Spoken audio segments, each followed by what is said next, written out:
ओम श्री गुरुवे नमः।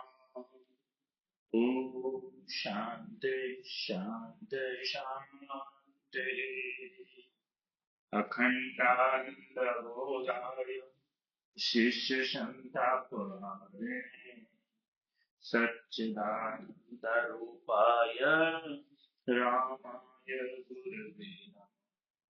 ओम शांति शांति शांति।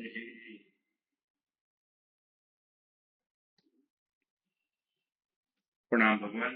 भक्ति योग रहस्य स्वामी राम तीर्थ जी का ग्रंथ, जिसमें उपासना नामक अध्याय के अंतर्गत बात चल रही थी कि उपासना दो प्रकार की प्रसिद्ध है, प्रतीक उपासना और अहम ग्रह उपासना। उसी में छांदोग्य उपनिषद का मंत्र दिया है। अथ खलु ऋतुमय पुरुष, यह पुरुष ऋतुमय अर्थात अपनी इच्छाओं और निश्चयों का पुतला है। जैसा भी पुरुष का विचार और चिंतन रहता है, वैसा ही वह अवश्य हो जाता है।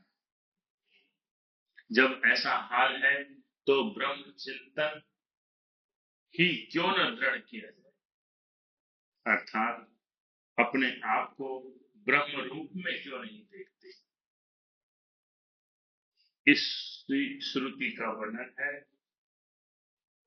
वचन है मुंडक उपनिषद, ब्रह्म एव इदम ब्रह्म एव भवति। जो इस परम ब्रह्म को जानता है,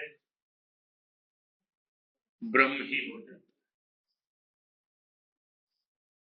अहम ग्रह और प्रतीक उपासना दोनों में नाम रूप संसार बुद्ध को ढूंढना इष्ट होता है, बनाना नहीं।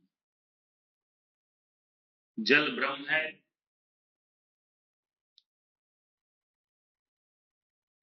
स्थूल ब्रह्म है, पवन ब्रह्म है, आकाश ब्रह्म है, गंगा ब्रह्म है इत्यादि प्रतीक उपासना के रूप दर्शक वाक्यों में जल, स्थल, पवन आदि के साथ ब्रह्म को कहीं जोड़ना, संकलन करना नहीं है। जैसे यह सर्प काला है, इसमें सर्प भी है और काला भी, किंतु यहाँ तो बोध समानाधिकरण का है। जैसे किसी भ्रांति वाले को कहे कि यह सर्प रस्सी है, यहाँ रस्सी काले रंग की तरह सर्प के साथ समान सत्ता वाली नहीं है,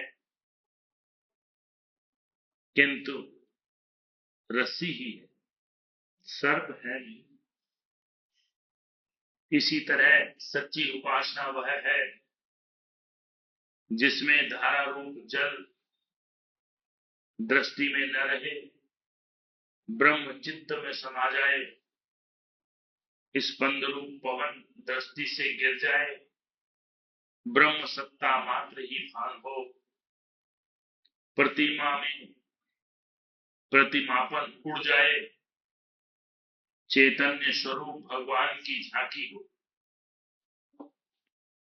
जैसे किसी प्रेम के मत वाले घायल ने प्यारे का प्रेम पत्र पढ़ा, उसी की दृष्टि तो प्यारे के स्वरूप से भर गई। अब पत्र किसको दीख पड़े। गोपियां उद्धव से कहती हैं, यह पाती अब कहां रखें। छाती से लगाती हैं तो जलाएगी, आंखों पर धरती है तो गल जाएगी। उपासना में मग्न के लिए इंद्र ज्ञान तो एक छेड़ जैसी रह जाएगी। प्यारे ने चुटकी भरी, चुटकी वस्तुतः कोई चीज नहीं है, प्यारा ही वस्तु रूप है। इस तरह सब इंद्रियों का ज्ञान एक ही प्यारे की छेड़छाड़ रूप प्रतीत हुआ होगी।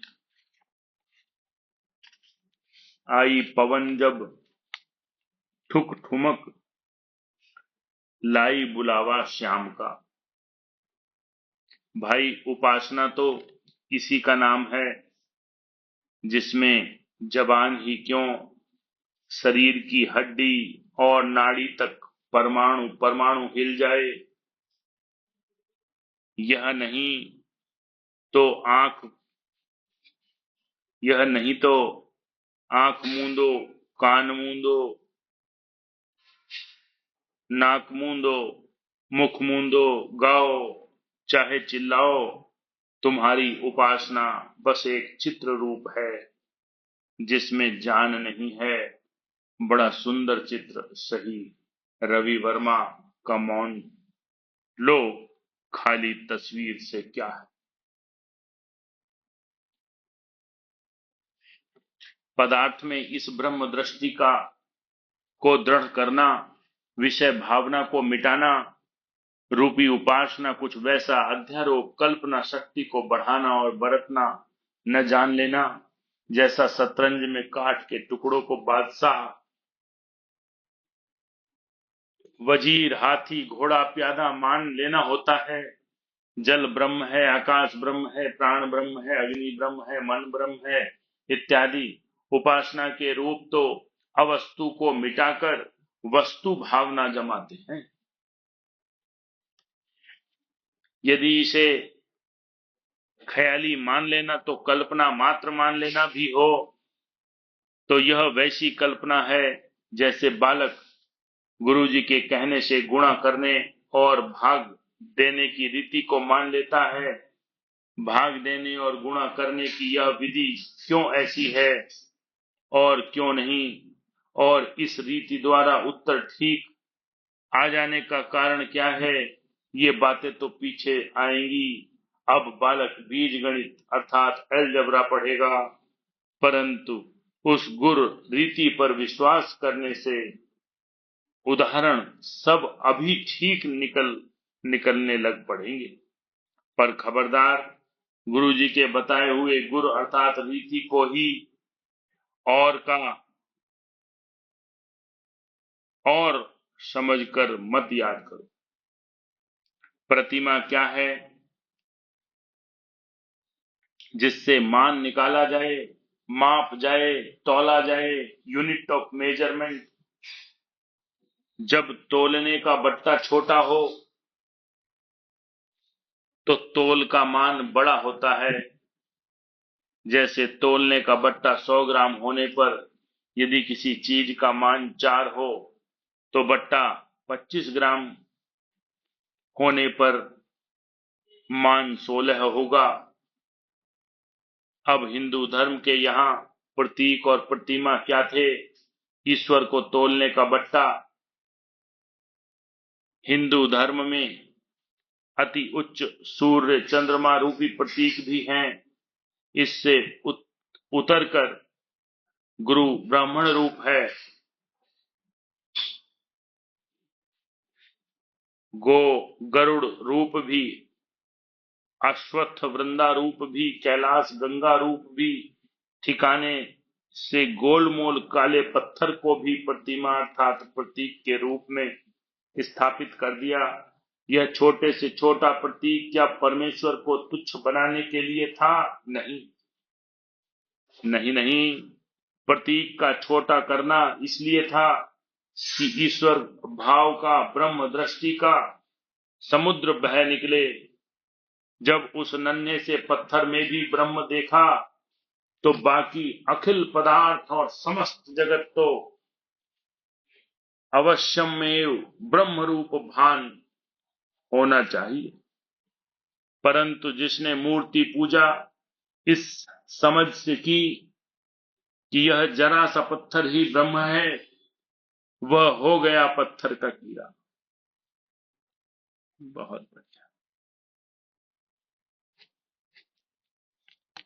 इसके बाद टॉपिक आ रहा है परा पूजा, बहुत सुंदर।